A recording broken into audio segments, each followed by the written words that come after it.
Perceraian itu kan sesuatu hal yang tabu. Permasalahan rumah tangga itu sesuatu hal yang tabu. Kenapa diposting? Kenapa dibeberkan? Dan sidang perceraian itu adalah sidang yang sangat tertutup. Lagi rame di media sosial nih, soal perceraian antara Ria Ricis dan Teuku Ryan. Putusan cerai mereka udah keluar dari Pengadilan Agama Jakarta Selatan. Tapi ada yang menarik nih, soal akses dokumen putusannya ke publik. Sebenarnya boleh nggak sih dokumen perceraiannya diakses publik? Hakim Agung Soeharto bilang, sebenarnya dokumen putusan cerai itu memang bisa diakses sama publik. Awalnya informasinya dipublikasikan di situs Direktori Mahkamah Agung. Tapi nama-nama dan identitas mereka udah disamarkan. Jadi nggak kelihatan siapa yang cerai dan identitas lainnya. Nah, sekarang MA udah resmi menutup akses hasil putusan cerai Ria Ricis dan Teuku Ryan setelah hampir seminggu bebas diunduh. Kalau penasaran gimana caranya dapetin informasi lebih lanjut, bisa langsung kontak ke pengadilan yang bersangkutan. Tapi inget ya, dokumentasi kayak gini tuh emang sensitif, jadi perlu hati-hati banget buat pengelolaannya.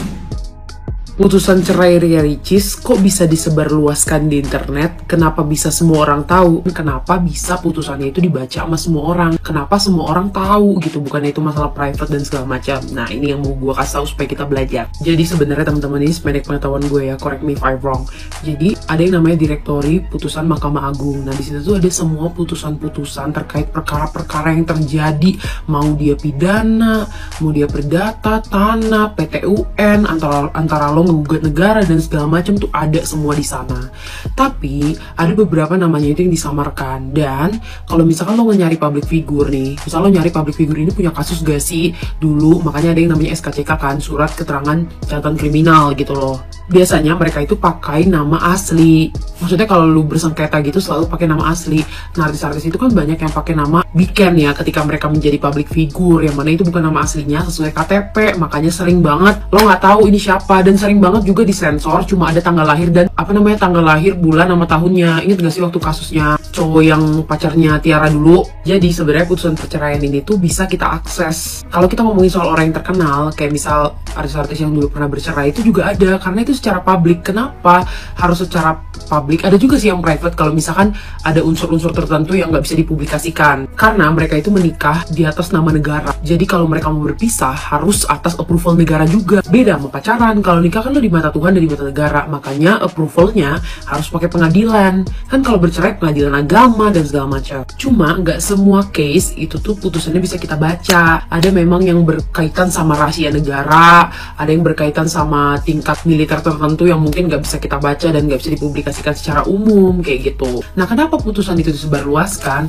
Sebenarnya sih menurut gue, selain untuk anak hukum supaya bisa belajar dari putusan-putusan tersebut, karena kerjaan kita tuh mensimulasikan itu gitu loh. Kita belajar dari real cases gitu, kita mengidentifikasi kasus-kasus perceraian, persengketaan tanah dan lain sebagainya, dan kita jadikan sebagai ilmu yang kita pelajari dari real cases. Nah, dengan ada putusan ini kan jadi banyak masyarakat Indonesia yang baca. Nah, gue juga senang sebenarnya dengan ada Direktori Putusan Mahkamah Agung yang dibuka untuk publik ini, jadinya orang-orang itu bisa cari tahu. Misal lo sebelum beli rumah, lo udah tahu nama dealernya, nama lengkapnya, lo cari aja nama lengkapnya di Direktori Putusan itu. Mungkin dia pernah dulu punya urusan dengan pengadilan, jadi lo tahu track record dia seperti apa, dia pernah punya sengketa kah, pernah bermasalah dengan ini kah, atau dia clean, nggak ada sama sekali. Lo bisa cek di putusan ini, ada nama-namanya Beb, jadi lo tinggal ketik aja. Ini websitenya gue taruh, oke? Jadi kita sama-sama belajar, jadi kita udah tahu kalau lu bisa cari putusan-putusan di Direktori Putusan Mahkamah Agung.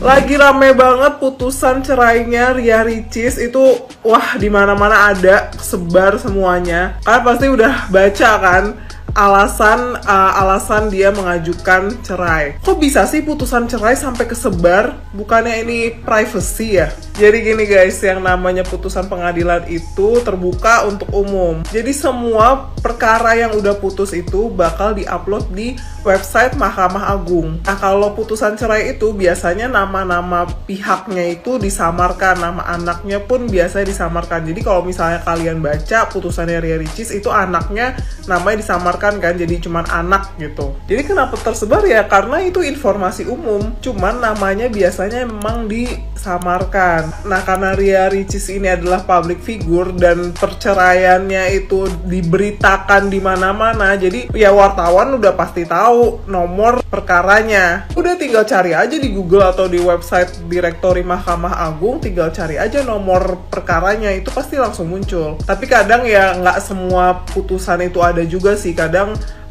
MA skip juga nggak upload ke website gitu. Tapi sebagian besar pasti di-upload sih. Tapi tadi gue sempat search lagi putusannya Ria Ricis itu udah nggak bisa lagi dibuka di website Mahkamah Agung. Mungkin ada permintaan dari salah satu pihak untuk nggak dipublikasikan dalam website. Jadi kalian kalau mau ngepoin orang bisa banget sih buka website Mahkamah Agung tuh orang pernah ada perkara atau enggak gitu.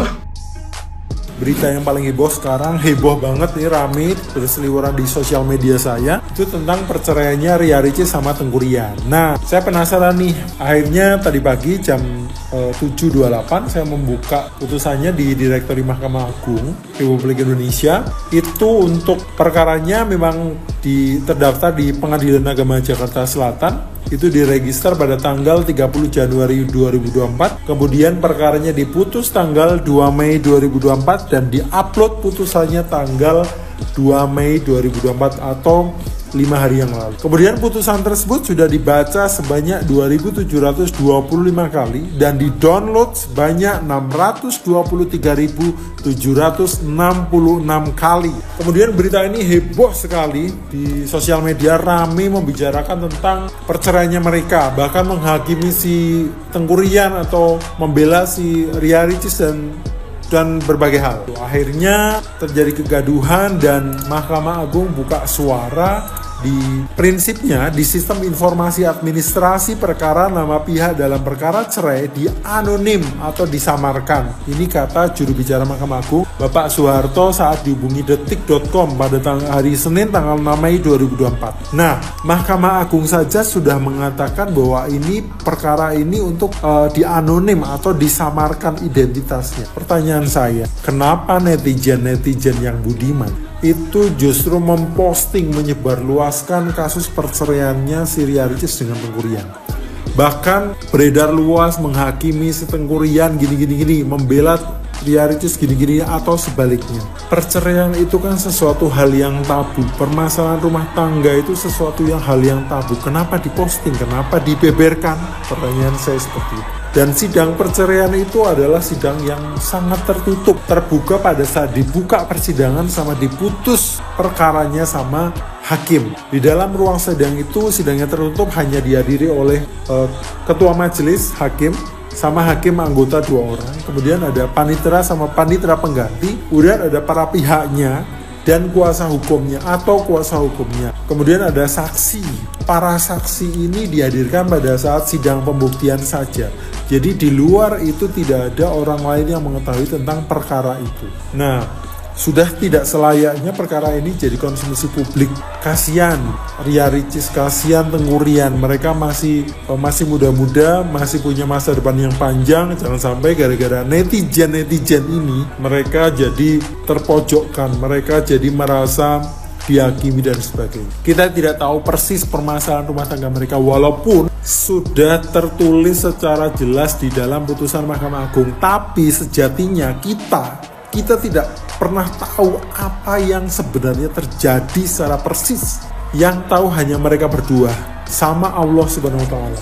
Jadi jangan sampai kita hanya menyimpulkan kemudian kita menghakimi mereka, karena belum tentu kita jauh lebih baik dari mereka. Jangan sampai kita sudah mati-matian membela Ria Ricis, ternyata yang benar Tengku Rian, atau kita membela Tengku Rian yang ternyata yang benar Ria Ricis. Kita nggak ada kaitannya dengan kita, nggak ada keuntungannya buat kita, nggak ada kerugiannya juga buat kita, gitu.